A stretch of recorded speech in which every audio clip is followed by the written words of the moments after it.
Now we're getting into stylized rendering. So like I mentioned before, if you go to www.zbrushguides.com, this is Pablo Munoz Gomez's website here. And you can go through here and you can say, hey, take me to your tutorial ebooks. And you can go check those out. He's got a lot of free ebooks in here.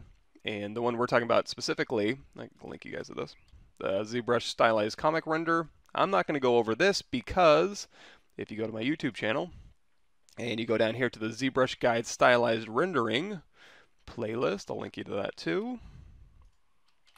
There you go. We already went through it. So we went through the PDF step by step, real time on the live stream. And just like this live stream that I'm doing now, I'm going to edit it down and divide it up and organize it so you can kind of click through it and just go through that information. But we will do a quick demo just because, you know, I do bring it up here. Like here's my concept sketch and then here's my little stylized render. So very quickly we can show that off.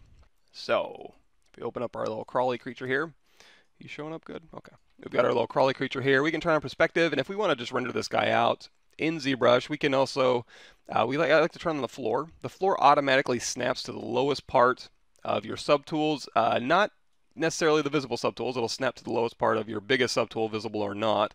But because my lowest subtool here is visible, it looks like he's standing on a floor, which is nice.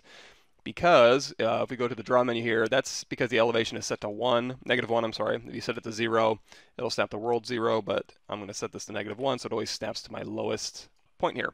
Now, I'm going to do some really rudimentary basic rendering. If I hit the BPR render, I'm going to see the floor captures that shadow down here, which is nice. You can, if it's too small, and sometimes it is, you can go here to draw, and you're going to see the grid size. Sometimes your grid size will be small depending on the scale that you're working at in ZBrush.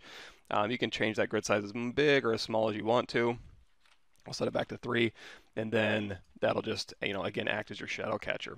I'm not going to go heavy into, let's call it good ZBrush rendering. I'll touch on a little bit of stuff, but if you want to go deep dive, I got you covered. ZBrush image-based lighting will take you through a bunch of ZBrush image-based lighting stuff, and this goes more in depth on that.